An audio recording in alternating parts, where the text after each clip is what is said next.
Comment ils vont? Qu'est-ce qui lui a pris à votre pote là? Max Verstappen, il a littéralement pété les plombs à la fin de ce Grand Prix. Faut absolument qu'on parle de ça. Il a un point d'une suspension, l'histoire est lunaire et je pensais pas qu'on pourrait voir ça. On va aussi parler de Ferrari, d'Isaac, d'Hülkenberg qui a fait une dinguerie. Ça va être un débrief assez cool. Ce week-end, c'était le Grand Prix d'Espagne et c'est Oscar Piastri qui s'est imposé devant Lando Norris et Charles Leclerc. Allez, on en parle. Les gars, on termine ce triple header qui a été un immense challenge pour mon équipe et moi-même. 2 courses sur place et le contenu à sortir à l'heure, c'est un challenge qu'on a réussi. Donc si tu veux envoyer de la force à tout le monde, abonne-toi, laisse-nous ton plus grand pouce levé et profite de la vidéo.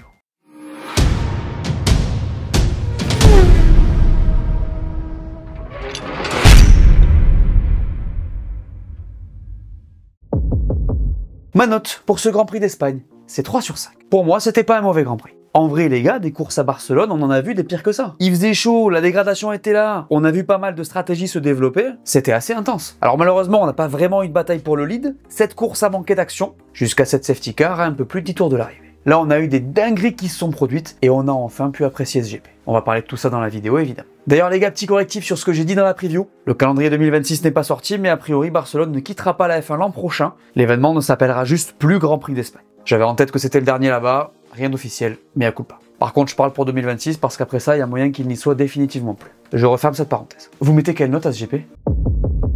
Le classement de ce Grand Prix. Piastri vainqueur devant Norris et Leclerc. Russell est 4, Hülkenberg 5. Lewis est 6ème. Isaac P7 devant Pierre Gasly. Alonso est 9ème. Et c'est Max Verstappen qui ferme ce top 10. Le vainqueur de ce Grand Prix, c'est Oscar Piastri. Le retour du patron. Faut le dire les gars, ce week-end à Barcelone, c'était le sien. Il fait le meilleur temps de 2 des 3 séances d'essai. La pole position avec le plus gros écart de la saison, le meilleur tour en course, et surtout, la victoire. Oscar, il fait un départ impeccable, il est solo au premier virage, tranquille. Lui, 550 mètres avant le T1, c'est pas un problème. Et derrière, ça déroule. Comme depuis le début de la saison, dans le clean air, il est intouchable, et surtout, il est imperméable. Attends, le type est un rock. 2 arrêts, 3 arrêts, safety car, ça change rien. Le gars est devant, gère, ne fait pas d'erreur, contrôle son coéquipier. Le trafic, c'est du beurre. Un robot, quoi. En vrai, le meilleur pilote McLaren ce week-end, c'était lui. Il était à l'aise, au-dessus, tout en maîtrise. Bravo, monsieur. C'est sa 5e victoire de la saison. En 9 courses, ça commence à faire. Et on parle de son avance au championnat en fin de vidéo. On parle de Lando un peu. Le moins qu'on puisse dire pour lui ce week-end, c'est qu'il y a du déchet. Alors, c'est pas dramatique, mais bon, c'est pas optimal. Il se fait battre en qualif pour la 5e fois de la saison en 9 GP. C'est plus serré que vous le pensiez, je sais. Et surtout, il rate son départ et donc perd une position, ce qui le met en retrait pour la suite de la course. Derrière, son rythme est bon.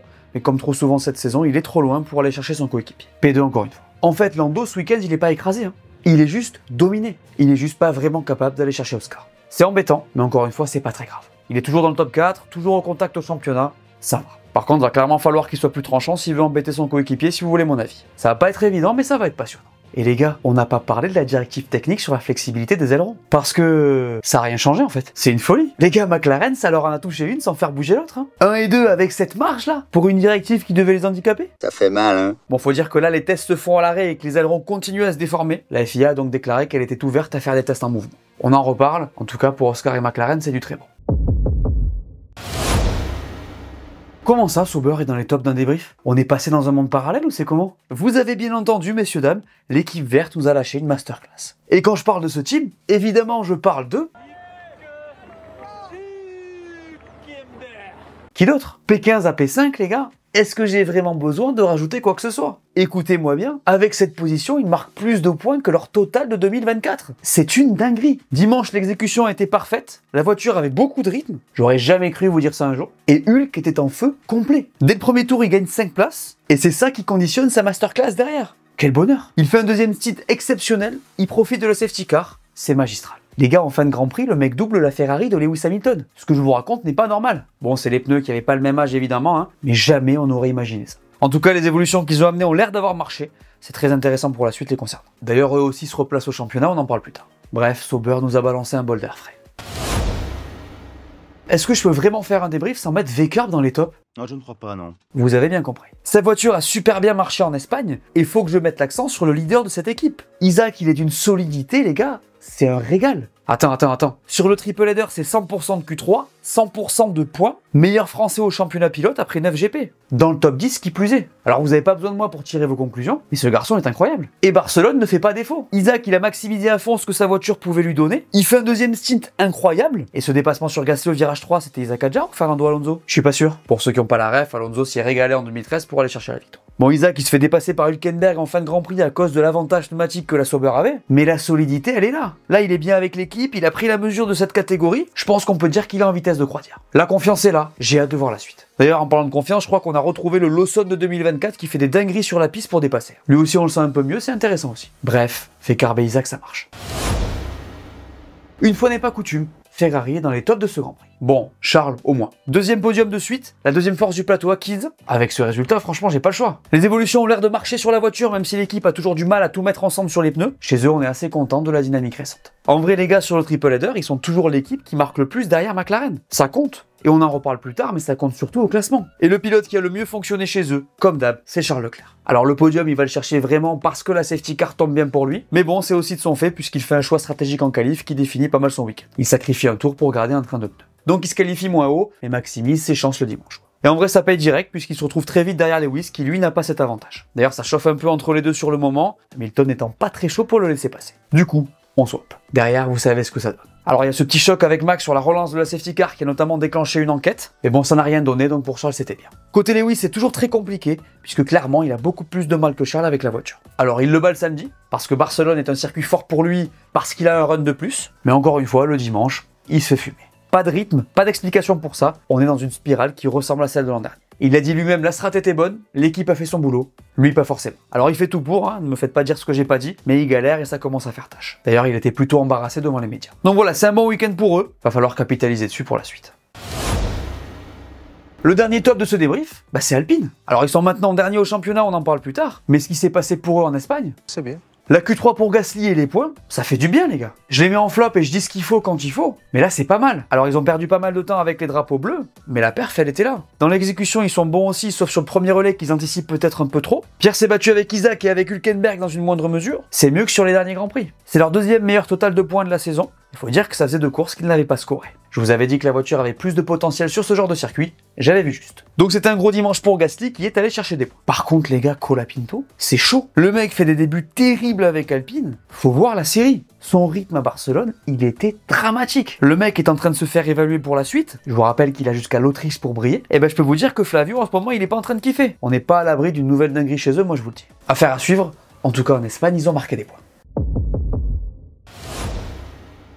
La dinguerie qui s'est passée à la fin de ce Grand Prix. Je vous jure, je m'en remets pas. En une phrase, Max, il a vrillé. Il a littéralement perdu les pédales. Il a pété les plombs. Le gars est entré en collision avec un autre pilote intentionnellement. C'est une folie. Je vous raconte un peu comment ça s'est passé. Pour Max, il partait 3 sur la grille. Il était sur un assez bon week-end avec un vendredi correct et le Max en qualif. Tout allait bien. Sur la course, il part en soft comme tout le monde et on le met sur 3 arrêts contre 2 dents pour les McLaren. Et c'est intéressant parce que son rythme à Max, il est vraiment pas mal. Il revient bien sur les voitures oranges, on envisage même un undercut sur Norris à un moment donné qui ne fonctionne certes pas, mais ça va, et a priori il joue le podium assez tranquille. Puis arrive ça, et donc la safety car. Là, on l'arrête, donc, et on lui met des durs, les hards que personne ne voulait utiliser, tout simplement parce que ce week-end, ils étaient là. Donc là, lui, il comprend pas, il demande, et on lui dit qu'il restait que ça. C'était la seule option, Max, débrouille-toi avec ça. Vous connaissez le mec, vous savez comment ça a dû le mettre. Ensuite, il y a la relance, et là, contrairement à ce à quoi on est habitué avec Max, il fait une erreur. Il perd la voiture dans la ligne droite, et les gars, il est à 2 doigts de la placarder. Ça passe à ça. Il la sauve in extremis, mais du coup se fait passer par Charles qui le touche un peu en le doublant. Charles le passe après la ligne, il y a un contact qui ne change rien au résultat a priori, mais Max ça le rend fou, et il demande à ce que Charles rende la position. À tort si vous me demandez. Le truc c'est que c'est pas fini. Au T1, Russell plonge à l'intérieur sans passer, et touche Max qui doit prendre l'échappatoire, et qui reprend la piste devant Russell. Là, chez Red Bull, on panique et on lui demande de rendre la position. À tort aussi, si vous me demandez. Russell, il n'était pas passé, là, il n'y a aucune raison de rendre la position. Et là, les gars, dans la tête de Max, il y a lui, là. Tu vois? Donc là, il s'écarte pour laisser passer Russell qui y va, et au dernier moment, il lui rentre dedans, intentionnellement. Le gars a complètement câblé. Du coup, il prend 10 secondes de pénalité pour ça, et termine P10. C'est chaud, non? Bon, j'ai pas hyper envie de le juger parce que je suis pas pilote de F1 et que je peux comprendre que l'enchaînement l'a rendu fou. C'est typiquement le genre de truc qui m'aurait fait vriller. Mais les gars, là, il s'est puni tout seul. Le pire dans tout ça, c'est que vu que la collision était intentionnelle, j'ai le sentiment qu'il aurait dû prendre plus. On va pas se mentir, ce genre de mouvement d'humeur qui est complètement antisportif, ça peut mériter une disqualification. En vrai, c'est pas du tout un truc que tu peux montrer à des jeunes qui font du sport auto, ou même du sport en général. Et la vérité, c'est que c'est vraiment pas un move de champion du monde. Alors je sais que cette phrase va ouvrir un débat, probablement. Régalez-vous en commentaire. D'ailleurs, avec ce geste, il prend 3 points de plus sur sa licence, ce qui le met à 11. À 12, c'est suspension pour un Grand Prix. Max, tout seul, il se met à risque pour la suite. Et c'est pas fini, puisque Max ne s'est pas tout de suite présenté aux médias. En vrai, c'est assez chaud. Si on prend un peu de recul, c'est pas de la faute de son équipe s'il y a eu la safety car, L'incident avec Charles, pour moi, c'est ok, et il ne devait pas lui rendre la position. L'erreur, c'est lui qui l'a fait. Et Russell, j'avoue que c'est chaud, mais c'est son équipe à lui qui demande de rendre la position. Donc voilà. J'avoue, perso, j'aime beaucoup le mec, mais ce genre de geste, je suis pas fan. En vrai, c'est un peu un malade, quand même. Après, je vous dis ça, mais voilà, heureusement qu'il est là. Ce Grand Prix, il aurait pas du tout été le même. Il y aurait aucun débat, aucune saveur. Voilà, c'est le paradoxe Max Verstappen. Bref, on a revu Dark Max à Barcelone, et je dois avouer que ça fait un peu peur. En tout cas, sachez que c'est son pire résultat en terminant un Grand Prix depuis 2017. Côté Yuki, il fait une Lawson du début de saison sur la qualif, puis s'il a du rythme le dimanche, il est trop loin pour être capable de se battre pour quoi que ce soit. Ça fait un petit point pour Red Bull, on reparle de leur cas en fin de vidéo.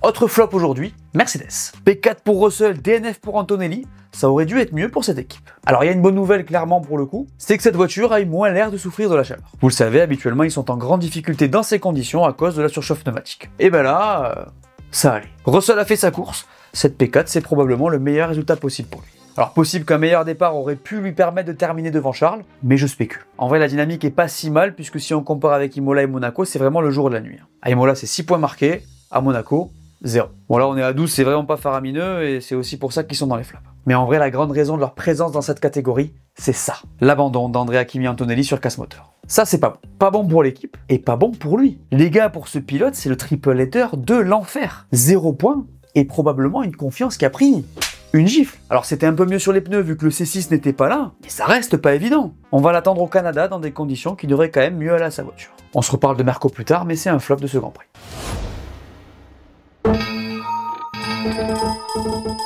Blague à part, rapidement sur Williams, c'était pas leur week-end. 0 points, pas de Q3, comme dirait Stroll qui a d'ailleurs été forfait pour cette course. Week-end de merde. Je sais pas le faire. D'ailleurs, il n'a pas fait la course parce qu'il avait des douleurs au poignet qu'il avait fait opérer en 2023 suite à un crash à vélo. Pour revenir à Williams, on savait que la voiture ne marcherait pas sur ce circuit puisque ça fait des années que c'est comme ça. Sainz a galéré, Albon a abandonné suite à un contact avec Liam Lawson. C'était vraiment à oublier. Je parle de les gars tout simplement parce que c'est un coup d'arrêt dans leur dynamique. Avant, ils marquaient systématiquement depuis 4 courses, ils étaient solides P5, là, ils étaient loin. Je vais pas trop me pencher sur leur cas, il n'y a pas grand chose à dire. La semaine dernière, je vous avais demandé votre avis sur la règle des 2 arrêts obligatoires à Monaco, et vous avez répondu. Toi, Guil, tu nous dis, je pensais que les 2 arrêts allaient amener un peu de stratégie, mais nous avons vécu une véritable purge. Merci à la qualif qui est un exercice que j'adore. Je ne vois pas de solution pour améliorer ce tracé, mis à part le changer et passer par des endroits plus larges, notamment sur la nouvelle marine.